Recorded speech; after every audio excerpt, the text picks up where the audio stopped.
Buonasera a tutti. Good evening and welcome to the Italian Radio Hour. Io sono Viviana and I would like to welcome back our regular listeners and also welcome any new listeners. Also, be sure to like us on Instagram and Facebook at the Italian Radio Hour and subscribe to our YouTube channel to catch up on any past video interviews. Vorrei dare il benvenuto ai nostri ascoltatori da tutto il mondo. Grazie per essere con noi anche oggi mentre continuiamo il nostro viaggio per l'Italia e la cultura italiana. Today, I have the pleasure of speaking with a dynamic duo who have redefined the world of luxury travel and events. Nicole Bono, founder of and CEO of Bono Events International, and her husband, Gaetano, aka Tano Mina, a seasoned cheese and wine sommelier, bring their shared passion for culture, travel, and gastronomy to craft unforgettable experiences for their clients. Nicole's unique upbringing, split between New York and Florence, foster her deep love for travel, complemented by Tano's culinary experience that will help you celebrate life's most meaningful moments in the most extraordinary ways in Italy and in many other destinations. So I'm thrilled to have them with us today and share their story, insights, and inspiration behind Bono Events International. So grab a glass of vino, sit down, and start dreaming of Italy, ma prima pubblicità.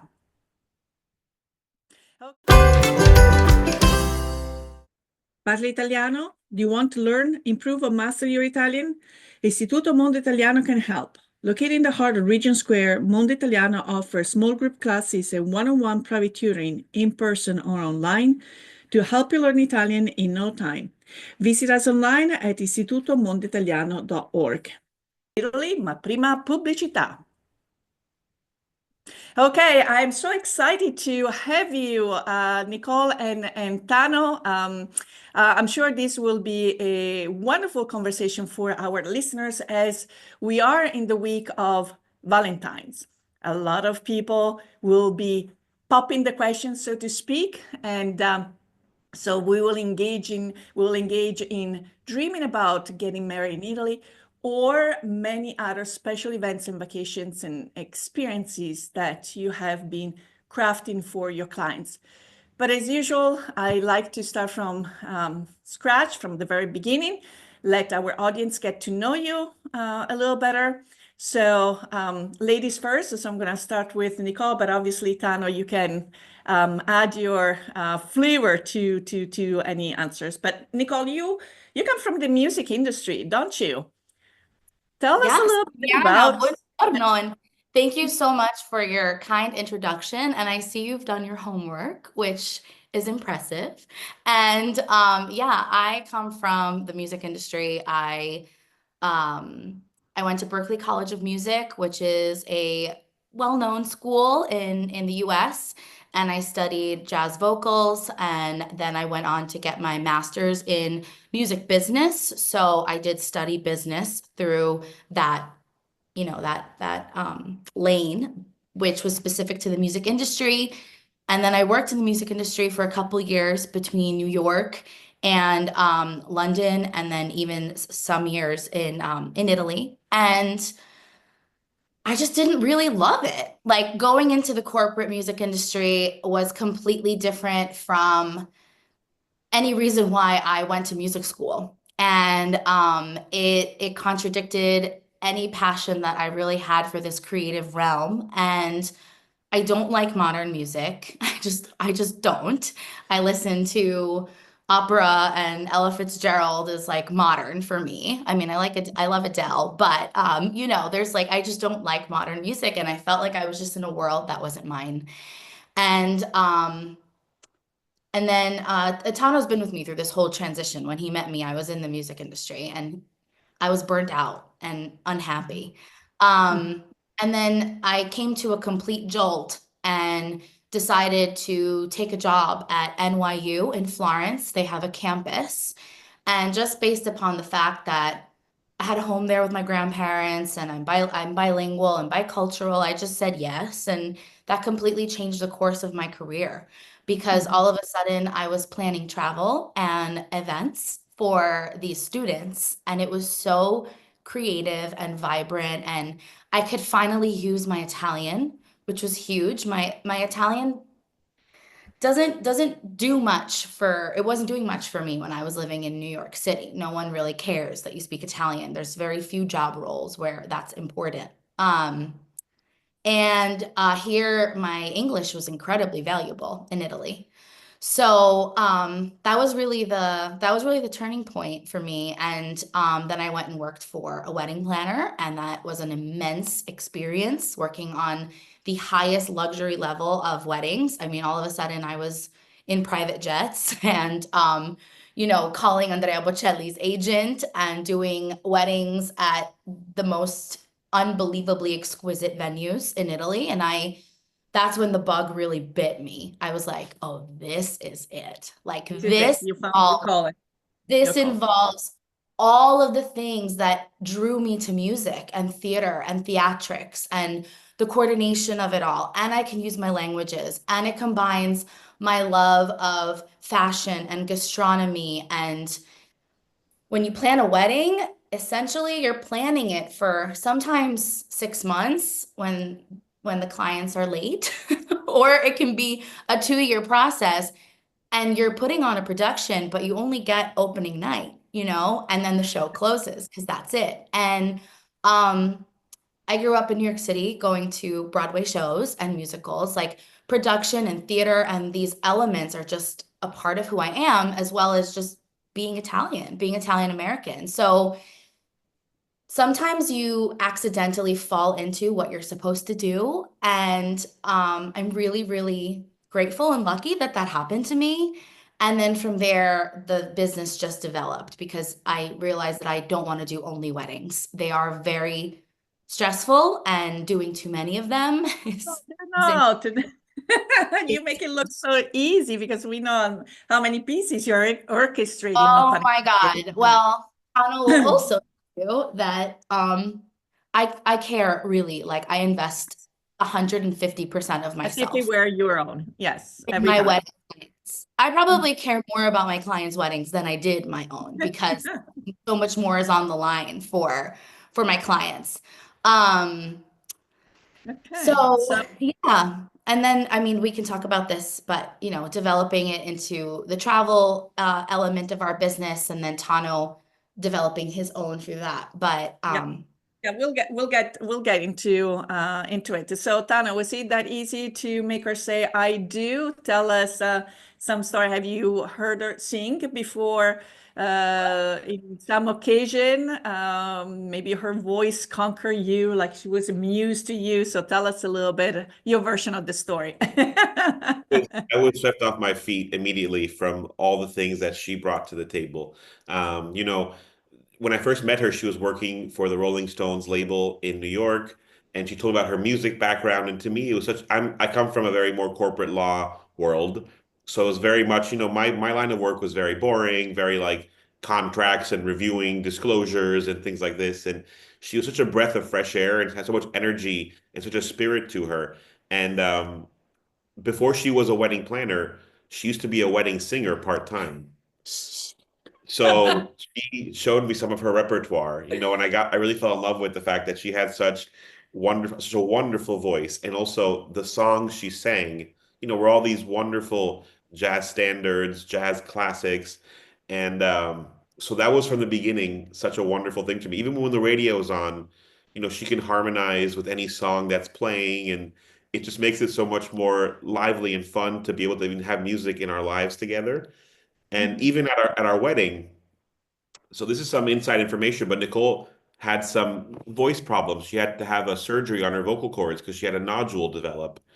And this Mhm. was close to our wedding. And she was like, I don't think I can sing again. It hurts too much. I'm missing my range.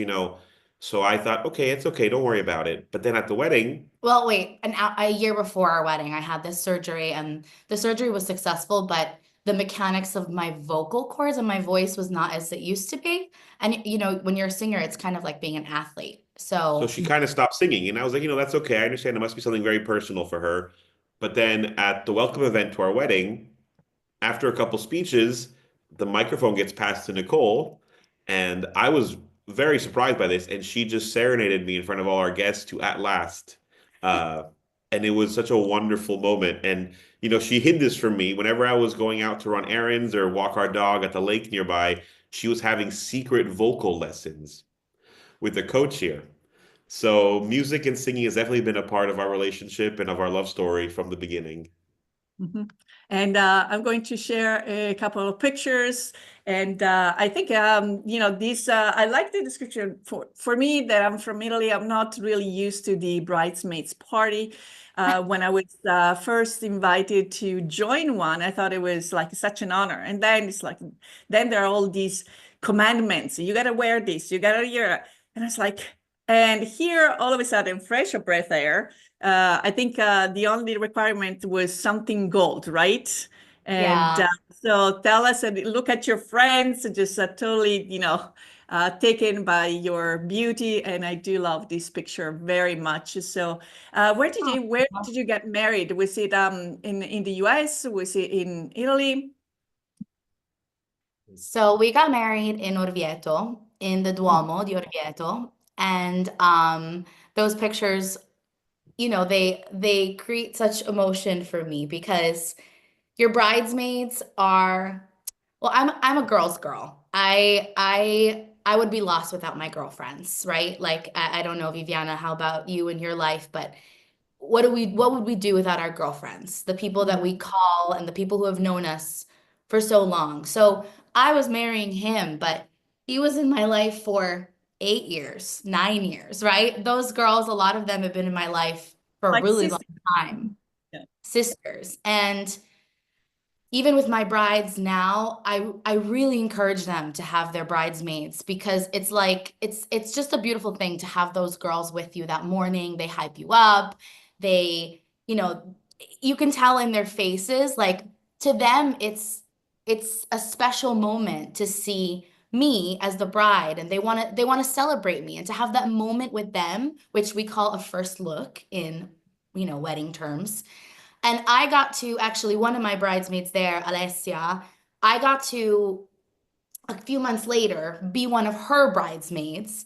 And it was really special in our friendship that in the span of a year, we got to be each other's bridesmaids and feel what it's like to be in the same chair opposite. And it was really special. And um every bride is different. Some brides are more rigid with their bridesmaids, others are more lenient. I just told them gold. Like I just want the accent color to be gold. And I was inspired by the very first bride that I planned a wedding for in Florence in 2019. Her name was Jordan. She had gold bridesmaids, and in all the weddings that I've ever planned, you know, you put a little thing in your pocket and you're like, I like that, I like that, I like that. And I told her when I was gonna do gold, I was like, this is complete tribute to you. And I just think it's like classy and elegant and festive. And my girls also got to choose 100% their own dresses. They would show me and they're like, do you like it? I think I liked every single dress I saw. I was just so excited. Um, so yeah, bridesmaids are, I mean, your girlfriends are really, they're the loves of your life, you know, like to quote Sex in the City, like they are the loves of your life. So you're marrying the love, but they're the loves. And like I mean, he had his groomsmen too, you know, and that was special for you. You had your brothers and your best friends and Yeah, I think it's more special for you. no, I come think so. on.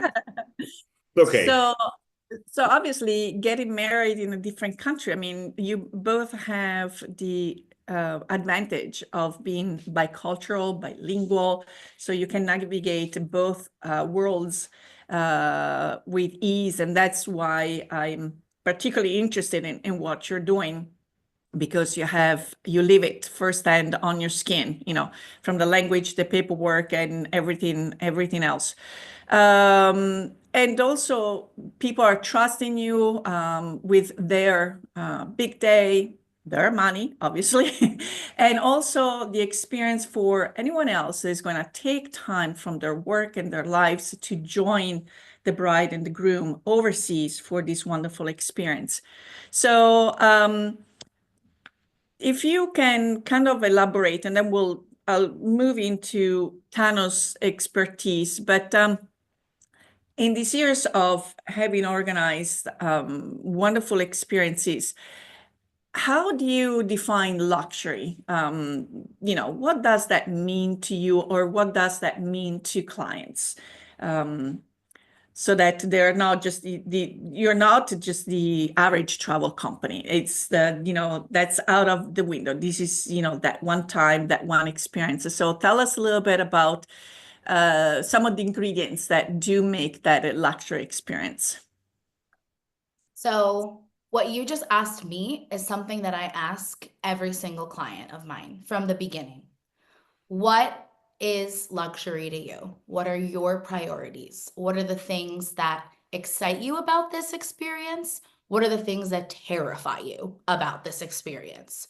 What are your doubts, your hesitations? What are your non-negotiables? I really try to get to know my clients, because to me, luxury is giving to them what they need and what they want and supporting them. You become such an intricate part of their lives. And although I'm the main wedding planner, Tano does help me with these wedding clients. He does a lot of the contract reviews. He does all of the gastronomic part. So he'll cater to their menus and their drink lists, and he'll work with the catering to make sure that they're on point. Tano helps me a lot with managing the transportation, being the nucleus of all these different vans and buses going all over the place. So I think luxury is really also having the reassurance of service, not just product, because lots of wedding planners produce beautiful weddings, and there's, you can throw a ton of money at the wall in terms of, flowers and dresses and all of the things that a wedding at a certain level should have. But the beating heart of a wedding is having a team that you can absolutely hands down trust to make sure that all of those logistics are going to work. And in our wonderful country of Italy, as we all know, what could possibly go wrong? Well, Italians are wonderful, wonderful, wonderful, but they often just don't operate the same way. Their standards for what is fast is not the same as what an American considers to be quick. Negotiating with them can take a really long time, Italians just operate in a different pace. So that's part of also our valore aggiunto, our added value, is that it's not about just doing the job. It's doing the job with an entire culture that 95% of the time our clients cannot speak or communicate to. They cannot do it. So I think luxury is being able to, on your wedding day, know that everything is going to go okay, and that you have people who are not only going to bring your Pinterest board to life, but they're going to manage your family. They're going to manage your guests. They're going to diffuse any problems. Every single wedding I do, we put out fires all day, every day. There are so many things that have happened backstage of every single wedding I've ever produced that you have to deal with, and the bride and groom just don't, they'll never know. They'll never know. And that's the luxury for them, is that they actually just don't have to worry about it. And I want my couples to say, oh my God, that day was perfect. It was so easy. Oh, that was great. I can't believe it was so easy. When they say that to me, I'm like, okay, we did a good job. Mission accomplished. Even if I have sweat buckets for things that are going on the back end. Walkie-talkies, Oh my God. I mean, between me and my girls who I work with and Tano, we have stories for days, but that's luxury to me. Luxury is really in that seamless white glove service that we can offer, and the personalization of the details that can be communicated to me, and I can make that happen for them. Okay, so let's switch the conversation to Tano, in your, I guess that's your environment. We might go into the shoe closet and hear you hide, not hiding, the cheese cave and prosciutto. But Yes. so I was wondering, as a cheese and wine sommelier, what sparked your passion for Italian gastronomy and how did you get started? Because you have taken to the next level with all your certifications and so forth. Nicole has already mentioned your pivotal role into the the gastronomy, the culinary part of it, and also some other many other organizations. But tell us a little bit about your journey. Well, I started coming when I was a boy. We would always come to Italy for the summer. So we would stop school. I was in Miami, and then we would come to Italy for the whole summer. And I was always met in Italy for the summers, mostly on Lake Como. My mother had a house on Lake Como. Your Was my grandmother. grandmother had a house on Lake Como. That there was such a variety of food, delicious products, prosciutti, formaggi, and back in the States, you did have access to the same food. What struck me the most was especially the cheese.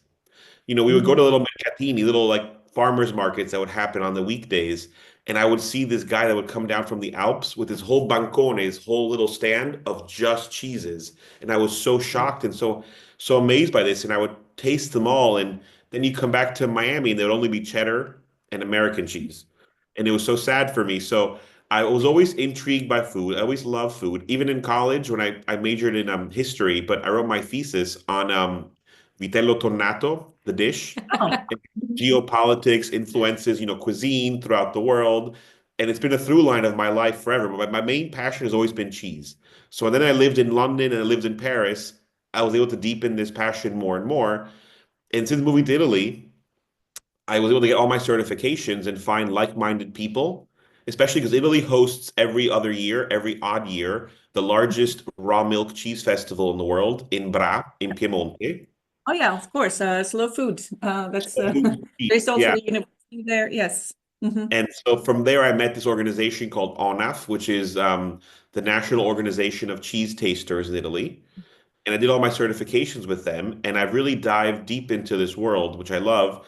And, for me, it's a passion. We travel a bunch and we're lucky to be in Italy lots of parts of the year. And whenever I can, I try to visit a producer, a cheesemaker, a dairy ager to kind of understand all the developments that are happening in the food world.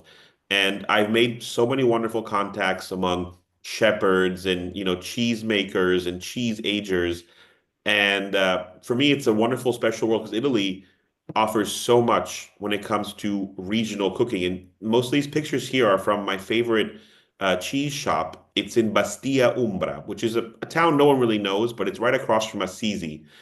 And it's a three-generation, family business where they have both 250 cheeses from all over Europe, and also, he is an affinatore, so a cheese seasoner or ager, where he will buy 12 to 15 different cheeses and then bring them, to maturation, either by putting them in anaerobic, ceramic vases with hay around them, or dunking them Yep. in wine, or covering them in beeswax and honey.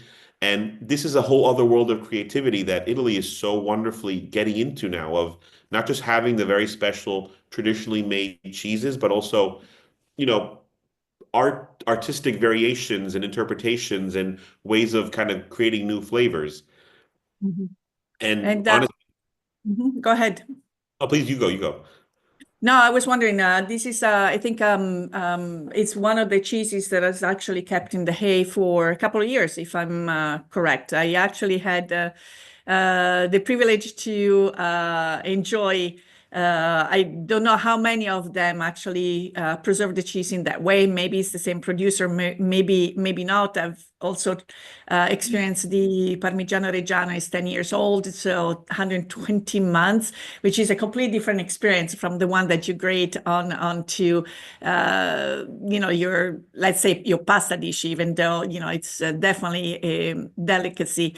So talking about, again, leveraging your background, your curiosity, what is maybe the most unusual, surprising Italian cheese or wine wine that you have introduced to a client and how did they react? Because we take it for granted. We're exposed to all these amazing variety that everyone is going to say, yes, yes, let's do it. But sometimes it takes a little bit of convincing. So I think the biggest thing here is that especially Americans are very afraid of blue cheeses. Oh, okay. Very afraid of blue cheese, because in America it's kind of looked at like a buffalo wing sauce or a little bit on your salad, but to just eat blue cheese to them seems kind of scary. So you always start them out with gorgonzola dolce al cucchiaio, which is very creamy and very sweet and delicious. But then again, many of these special producers that I know, they do affinaggio. They season the cheeses. So they'll put sour cherries and sour cherry jam on the outside. Or they'll dunk it in rum, and then cover it with marron glacé. Or they'll smoke it with lapsao souchong tea and then dunk it in mint juice. So they can then bring out, many of my clients say to me, I never imagined a cheese, let alone a blue cheese, could taste this way. It just, once they trust you, and you always get them to trust you with gorgonzola dolce al cucchiaio. That is, for me, the introductory. Opens the gate to new Opens the gate experiences. with a spoon. You just keep going, and then you can really show them that there's so many interesting varieties and ways of modifying the flavor and pairing the blue cheese with sweet flavors. Um, I'd like to say something about this because I think that our American clientele, most of them, not all of them, come with this preconceived notion that France is the land of cheese in Europe. And that's because France is maybe better at marketing. But they'll taste something, like they'll taste an amazing goat cheese made in Italy, and they're like, oh, this tastes just like a French, whatever it might be. And we love French cheese, don't get us wrong, but it's part of, we really love being able to like open the doors and make people understand that Italy is so much more than pasta and pizza, because it's more than Yeah. parmigiano. cannolis That's- and that's like the educational factor for us is like from a non-pretentious way. We really just love like opening that door and sharing, and it really blows people's minds when they explore and understand this part of Italy that maybe they had never even considered. And Tano, I mean, this all started because Tano is just naturally a host and a guide. Like it's just who he is.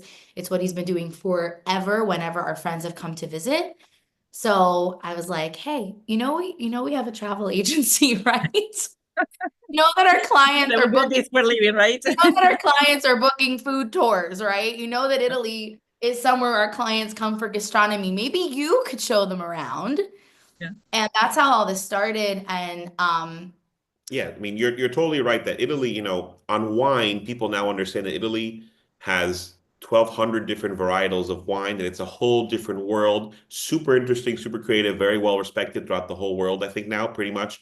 On the cheese, it's still Parmigiano, mozzarella, ricotta. That's what they think, caciocavallo. But Italy, due to its geographical differences and climate differences, from the alpine northern parts to the paludi, to the lakes, to the hills, to the heat in the south, has had to naturally develop so many different cheese making techniques, like pasta filata, caciocavalli, or ragusani, your mozzarella, like aging things in cellars, in caves. How Italians had to do skim milk or half scremato milk because they had to use the fat from the milk for butter in the north to cook with.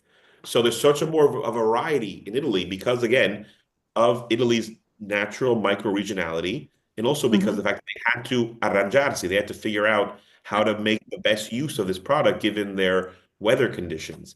And I think showing people this, that you can have all the same cheeses you find in Switzerland and in France, in the Alps and Italy, because they make very similar cheeses, to everything in between. From your super creamy, super cool, like Coulon, like goats and brie-like cheeses, your taleggio, to all the world of pasta filata, whether it's mozzarella, whether it's ragusano. I mean, in Sicily, they make the only sheep's milk pasta filata cheese, which is a Wow, because unico al mondo. it's unique. Unico al mondo. It's the Vastedda della Valle del Belice. it's delicious. And you would never think this cheese could exist because it's so difficult to work sheep's milk into pasta filata because of the casein molecule. But they figured it out, 600 years ago. And these are all, and I really thank Slow Food for this because Slow Food does a wonderful job in Italy at protecting these products and creating interest in them, giving them funding, and also giving them a market to sell. So Italy, again, is at the forefront of the slow food movement, which I am such a big supporter of because they're able to preserve and protect dishes, specialty products that are such niche small products that, with globalization and supermarkets, Esselunga and the COP, they could go into extinction. But they preserve these special unique products and actually bring more attention to them. And Italy's in the And midst also of the producers in a fair market in fair conditions. So it's not just about the end result, but everything, everything before, everything from the very beginning. So we're going to hear from our sponsors, but I will leave you with a question so that you have a minute or so to compile your answer.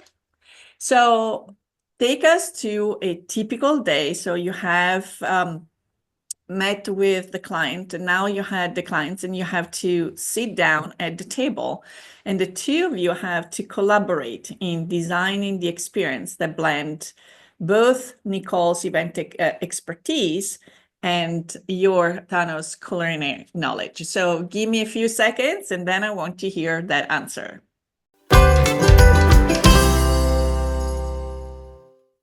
Applying for Italian citizenship? Need documents translation? Istituto Mondo Italiano provides certified translations and assistance services. Be sure to visit us at istitutomondoitaliano.org and schedule your free consultation.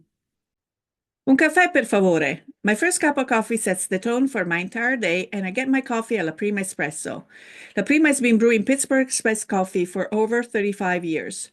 Try any of their in-house roasted varieties of beans from all over the world at home, or come and enjoy an espresso or a cappuccino at any of their locations, with their friendly baristas and familiar faces who will make you feel at home. Visit laprima.com to get La Prima Espresso coffee at your door. Well, welcome back. We're here with Tano and Nicole from Bono Events International. We are talking about how making your dream travel come true, whether it's your big day, a special event, a wonderful vacation, or also your experience and exploration of Italy through its gastronomy. So yes, that's the question. How do you kind of is it a dynamic dialogue? Do you guys have your own process?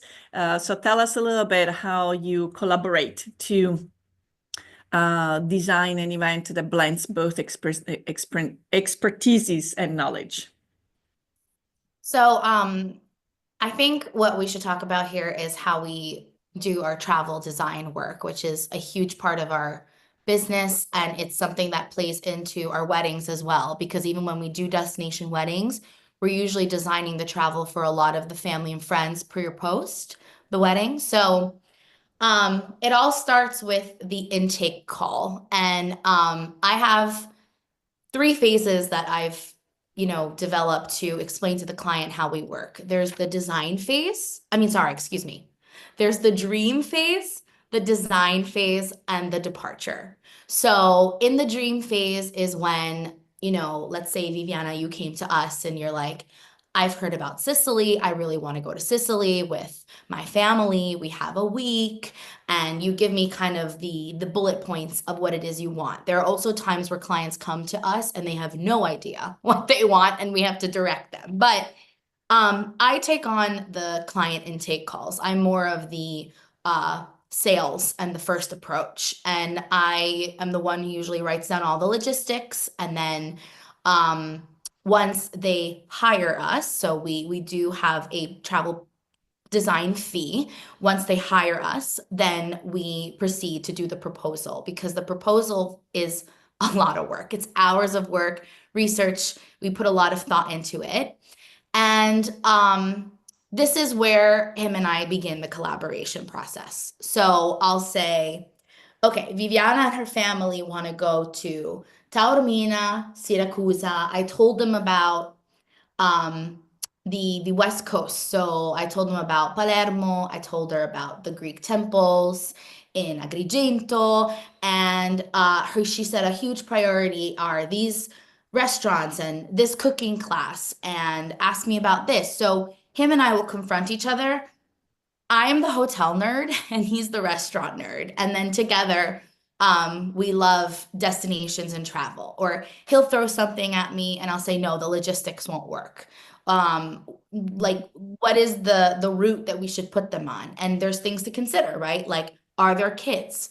What are the ages? What's their mobility? What is the vibe of the trip? Honeymooners or a group of friends in their 30s or 40s are gonna want a different trip than people in their 60s and 70s. And it's a different trip if it's a couple that has three little kids. Little kids are not going to do walking tours all day long. They get tired too. Do these people love food? Are they coming here for food? What are they coming for? And these are part of the questions. Asking the right questions in the beginning is something that I really do try to do, because you can just understand what it is that they want. So most of the planning and the design process is what I do. I'm the one who kind of creates the itinerary, prices it out, puts it all together. But then the actual designing of their gastronomic experiences is all Tano. So Tano has the best lists of restaurants in Italy. Yes, you do. Come on. Honestly, my passion is food and exploring and presenting Italian clients with all the best local food options they can afford or they can want to try. So Italy is a wonderful country because there's so many different guides that are published every year, from Gambero Rosso to l'Espresso to the Bib Gourmand guide to the slow food Presidio slow food guide. So I cross-reference all the restaurants that I read about, I research constantly, and whenever we travel, we try to try as many of them as possible. We try to cater the experience because, I think that for people that come to Italy, food is a big part of their trip. Now, some people might be more adventurous and might want to go to the Ballaro market in Palermo, and I tell them what stalls to go to eat, the street food.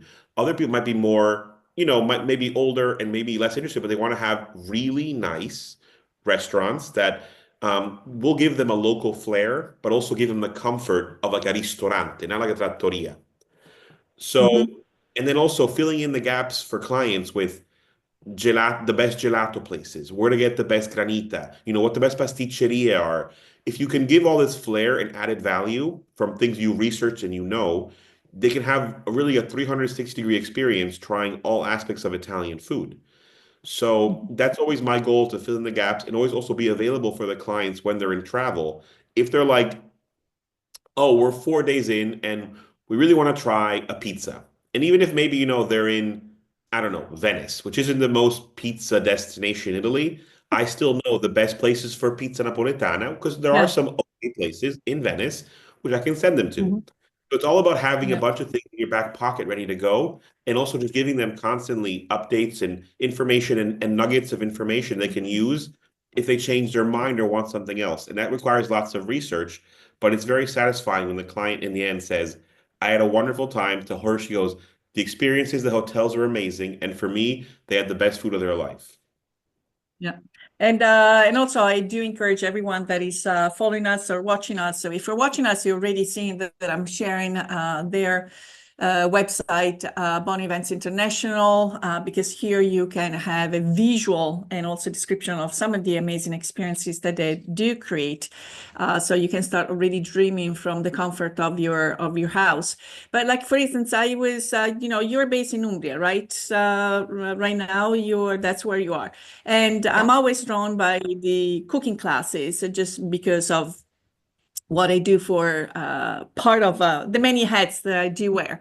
And sometimes it kind of, when I look at different experience providers, I always see fettuccine. It's like you are, and I was so happy to finally, you are in Umbria, and then you want to make the umbricelli pasta, right? So it's like, it is what they're known for, and they might have different names, these type of noodles in different regions, strangozzi and so forth. But there is a reason behind also this type of pasta that, let's not forget that Umbria was the seat of the papal state. And so for many years, the revolutionaries, let's call it this way, would, if we use the word strangozzi comes from the shoes strings, they would use the leather shoestrings to kind of choke and attack members of the clergy.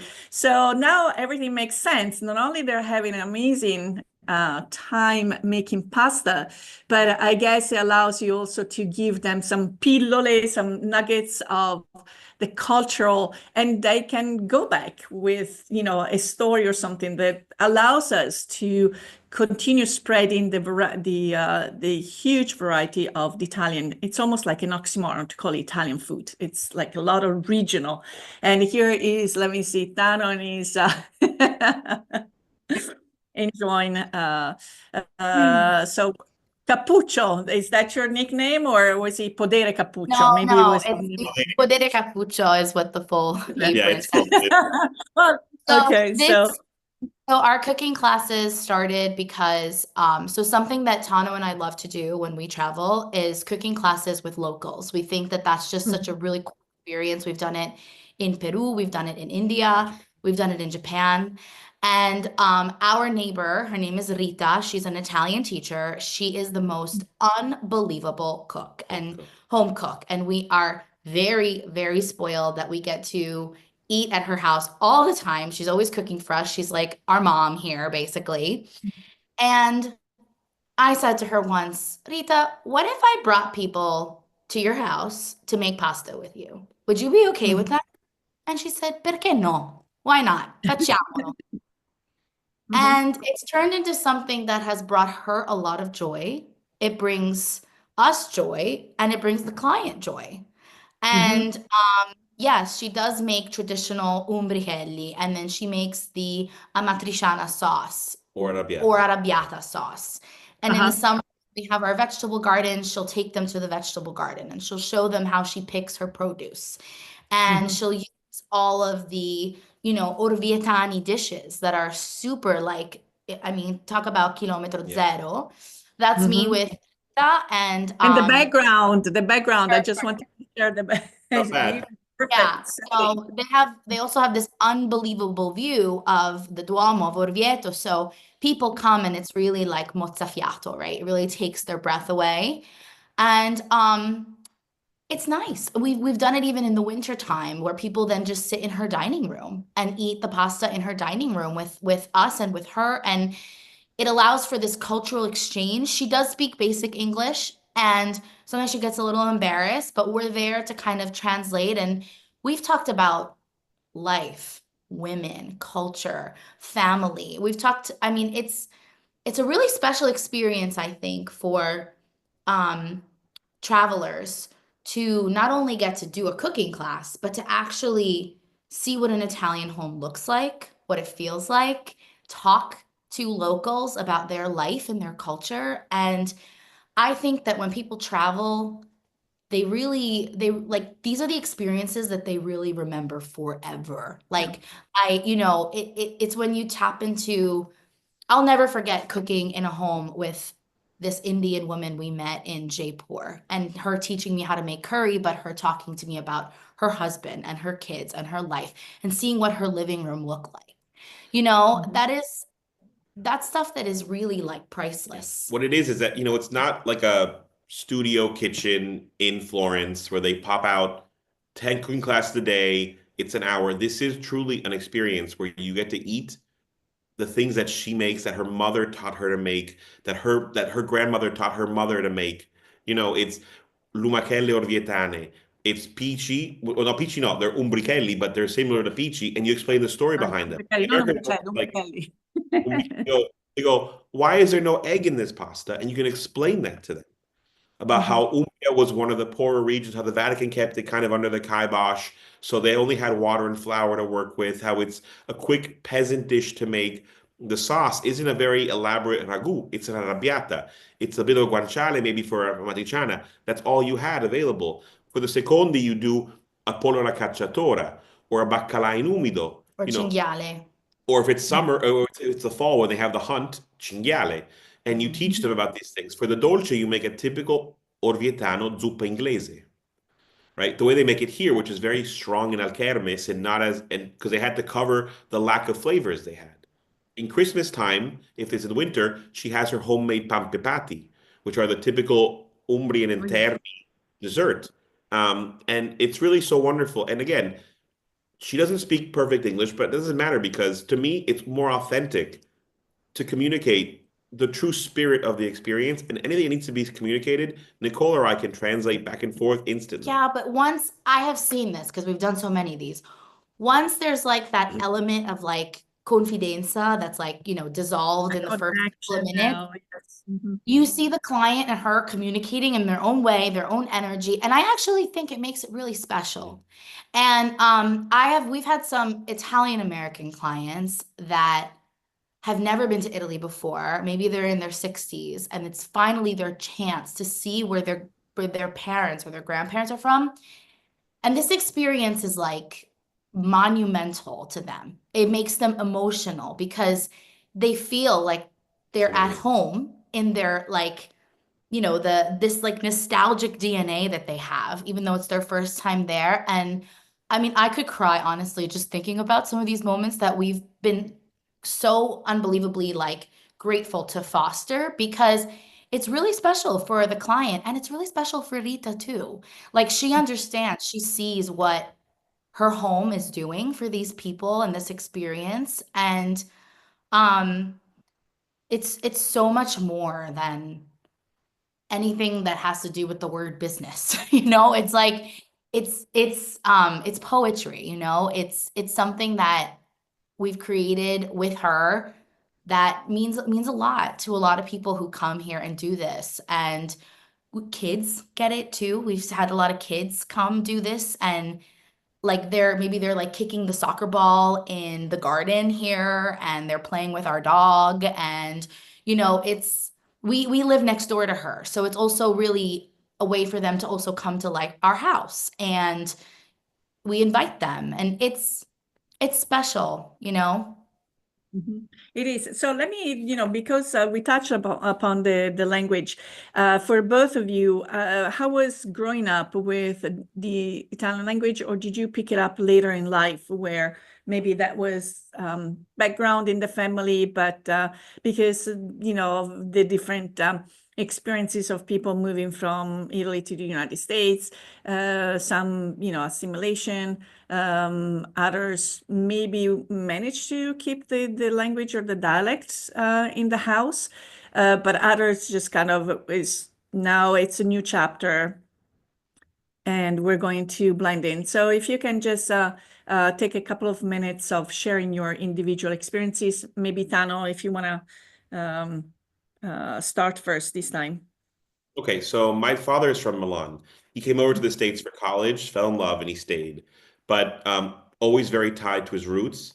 So I grew up in Miami, and Miami has no Italian American community really. So Italian had to be something we fostered at home. In my Mhm. house, growing up, my brothers and I and my parents, we only spoke Italian. Okay. All my books were in Italian. All my movies were in Italian. I could only watch Rai International because it was in Italian. Yes.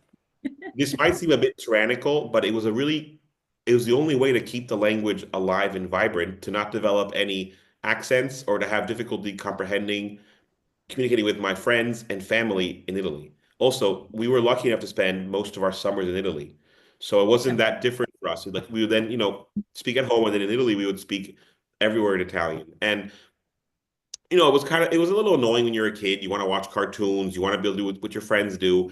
But in hindsight, I really appreciate it because when I meet Italians in Italy, I speak to them. They don't know I'm not born and raised here. They have no Mhm. idea because it was able to foster an accentless Italian. And also, for me, language is the gateway to identity because then you can appreciate the culture, the music, the films, the books, all the things that if you don't have the language, it's harder to get into Italian cinema, Italian books, Italian literature, Italian opera. So I'm very fortunate in this that I'm a 100% Italian American bilingual. I also speak Spanish and French because, other reasons. But And this to me was very important. I mean, I think language is super important, and I can understand that many people that grew up in the States don't have this same kind of rigid at home instruction, and then they struggle to integrate or to come to Italy, not because Italians are very they're not judgmental at all. They love when people try to speak. They love Italian Americans, but still, for me, it's very important to be able to fully immerse myself in Italian culture and live in Italy half the year. I need to communicate everything perfectly. Mm-hmm. And for you, Nicole? So, similar but different. My dad comes from Calabria, moved to Rome for university, and then lived in Saudi Arabia, and then went to New York. And he really is a self-made entrepreneur, international businessman. And he knew firsthand how important languages were to life and culture and even potentially business and work. Mm-hmm. And while Tano's dad is an academic and a scholar, my dad's just like a practical, matter of fact kind of man. And for him, it was very important that my sister and I have a younger sister, she's 6 years younger than me, learn Italian, speak Italian, dovete fare bella figura, right? Like you have to make me proud. And there was still this similar need to speak Italian in the house always. And Rai International as well. And my mom, who moved to the US as a teenager, so she's also Italian was her first language. She was, of course, 1,000% on board with that. And my maternal grandparents, who were very much in the US and a part of our lives, only spoke Italian, really. So my sister and I grew up in an environment where Italian was our first language. Really, we spoke English outside of the house. And similar to Tano, we went to Italy every single summer. And even sometimes over the holidays. So I would spend the most of my time in Florence because my grandmother has a home there, and we have like our campagna. And when my grandfather was alive, we had a vineyard, and so very like what Americans picture as like under the Tuscan sun kind of atmosphere. And then from Tuscany, we would go to Calabria because my dad has his beach house and his home in Calabria, and my father will never go more than like 6 months without being in Calabria, no matter Where in where. Calabria? So he's from a tiny, tiny town called Soriano Calabro, which is near Tropea, Pizzo, Okay. that Yeah, all area. that, yes. Mm-hmm. And although my dad is very proud to be Calabrese, he also really, for him, it was important that we learn Italian properly, correctly, with neutral Italian accents. Mm-hmm. And that's where tutors came in, and La Scuola d'Italia in New York came in, and there was definitely some sort of an academic infiltration for my sister and I. But while Tano continued to do a complete, up until high school education, like Tano could write a college thesis in Italian. I don't feel as though I'm at that level of vocabulary, but I have no issues at all in my work, in my life, my communications, and my time here in Italy. I feel 100% Italian, and my Italian is comprehensive and fluent. But we have these differences in our upbringing, but it was so nice to meet someone and, fall in love with someone who had so much of this in common with me, because I always knew that I ultimately would want to be with someone and start a family with someone who I could share this, not just bilingualness, but biculturalness. Because there's a true difference in that. You could Yes, speak a indeed. language, but not be the culture. And in that, I think we share a lot of common morals and, roots, and that's important to us as a couple. Indeed, indeed. And so we see at the Istituto Mondo Italiano, we have children from as little as 3 years old all the way to grown-ups, and just, continuing to support the introduction or the extension of language programs in schools at any level, and really make people understand that is not this little fluffy thing that students are going to engage 40 minutes a week. It can really open up the doors to amazing international opportunities. That's what happened to me. I also speak Russian and Turkish, and I've lived in those countries. I have my own business, so I understand. And if someone had told me a few years back that the languages that I spoke would open the doors for me for an amazing career, I would, in business and high tech. So it's not just, anyway, so I'm mindful of your time. I have one little question. So Fiona, does she have a US passport or an Italian passport? She has an Italian passport. Fiona is Umbrian doc. Like she's the Okay. only Umbrian one in the family, actually. We got it from Any truffle hunting with Fiona, or she likes to stroll around? No, actually, no, because actually, well, this is a whole other thing, but sometimes they put poisonous bocconi, like treats on purpose because they want those areas to be protected. But in a very positive light, Fiona is the absolute most fantastic travel dog. She loves to travel with us. She's been from the Dolomites to Puglia.